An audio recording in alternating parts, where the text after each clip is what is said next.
Terima kasih Anda masih bersama kami di Indonesia Update. Saudara, seorang kepala dusun di Kabupaten Takalar, Sulawesi Selatan terluka dianiaya oleh warganya sendiri.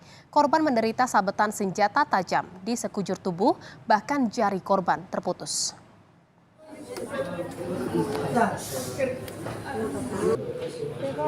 Samsul Daeng Tiro yang juga sebagai kepala dusun Dengilau, Kabupaten Takalar, Sulawesi Selatan terpaksa dibawa ke rumah sakit. Ia baru saja menjadi korban penganiayaan oleh warganya sendiri. Korban menderita luka bacok di sekujur tubuh dengan menggunakan senjata tajam jenis parang. Bahkan jari tangan korban putus akibat tebasan senjata tajam milik pelaku. Belum jelas apa yang menjadi pemicu pelaku tega menganiaya korban. Usai melancarkan aksinya, pelaku langsung melarikan diri. Tak kurang dari 24 jam, Satreskrim Polres Takalar berhasil menangkap tersangka dan langsung digelandang ke Mapolres Takalar guna penyelidikan. Kepada polisi, tersangka mengaku membacok korban lantaran dibawa pengaruh minuman beralkohol.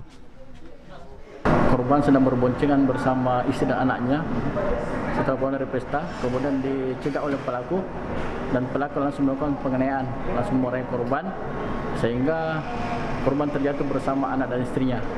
Kemudian pelaku ingin memarahi kembali, korban menangkis parang tersebut sehingga jari kelingking putus dan satu-satunya jarinya juga hampir putus. Tersangka kini masih menjalani pemeriksaan di Mapolres Takalar untuk mengungkap motif tersangka yang masih memiliki hubungan keluarga dengan korban ini. Tersangka akan dijerat dengan pasal penganiayaan dengan hukuman selama 5 tahun penjara. Aziz, Kompas TV Takalar, Sulawesi Selatan.